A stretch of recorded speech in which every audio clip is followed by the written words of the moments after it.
ইতিমধ্যে আমাদের সঙ্গে যোগ দিয়েছেন আন্তর্জাতিক সম্পর্ক বিশেষজ্ঞ রাজাগোপাল ধর চক্রবর্তী। রাজাদা, আপনাকে স্বাগত। আমি আসবো আপনার কাছে, তার আগে তন্ময়দা আপনি ছোট্ট করে উত্তরটা দিন, তবে রাজবাবু। আমি দুটো পয়েন্টে বলবো, একটা হচ্ছে ডোনাল্ড ট্রাম্প আর একটা হচ্ছে যে 1971 এই ব্যাপারে। দেখুন, ডোনাল্ড ট্রাম্পের ব্যাপারটা হচ্ছে যে ডোনাল্ড ট্রাম্প কোনো মধ্যস্থতা করেননি।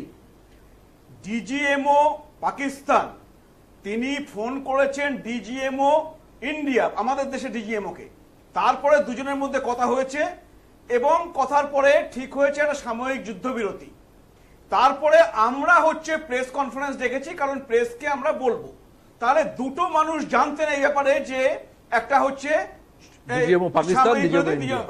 এবার সেটা যদি আজকে পাকিস্তান সাইড থেকে কেউ জেনে থাকেন আর তার জন্য ডোনাল্ড ট্রাম্প টুইট করেন, ডোনাল্ড ট্রাম্প কি টুইট করছেন, কখন টুইট করছেন, কাকে টুইট করছেন, তার সাথে ভারতের কোনো কন্ট্রোল নেই, ভারতের সাথে কোনো সম্পর্কও নেই।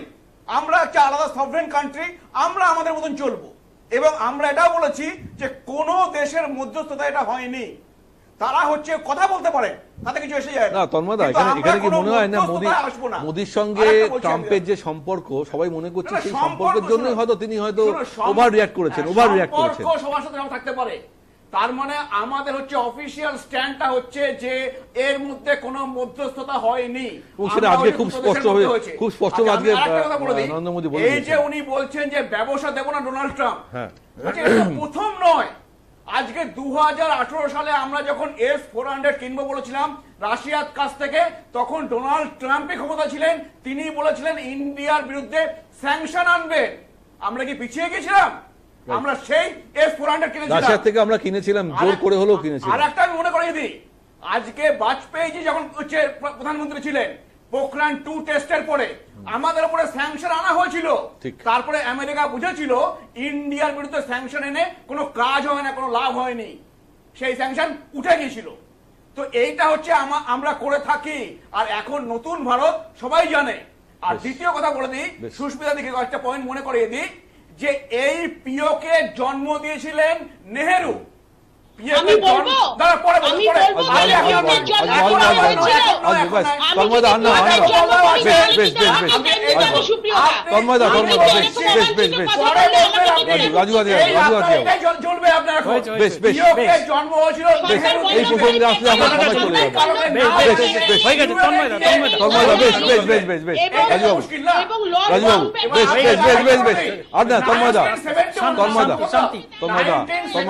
বাকিদের বলতে হবে।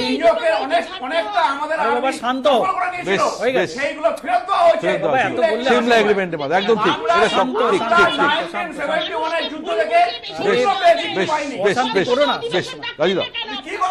তন্ময়দা আসবো রাজুবাবু, সময় খুব কম, ছোট্ট করে। প্রধানমন্ত্রী বেশ তন্ময়দা, বেশ। আজকে প্রধানমন্ত্রী নরেন্দ্র মোদী একদম স্পষ্ট ভাষায় কিন্তু যে সমালোচনা চলছিল তার সমস্ত উত্তর কিন্তু দিয়ে দিয়েছেন। কোনো মধ্যস্থতাকারীর মাধ্যমে ভারত কিন্তু ইন্ডিয়া পাকিস্তান নিয়ে আলোচনা করবে না। ফলে টুইট করুন আর নাই করুন, ট্রাম্প যাই বলুন না বলুন, তাতে কিন্তু ভারতের কিছু যায় আসে না। কারণ ভারত একটা এমন দেশ, এই মুহূর্তে এমন জায়গায় নিয়ে উচ্চতায় নিয়ে গেছে, তাহলে কেন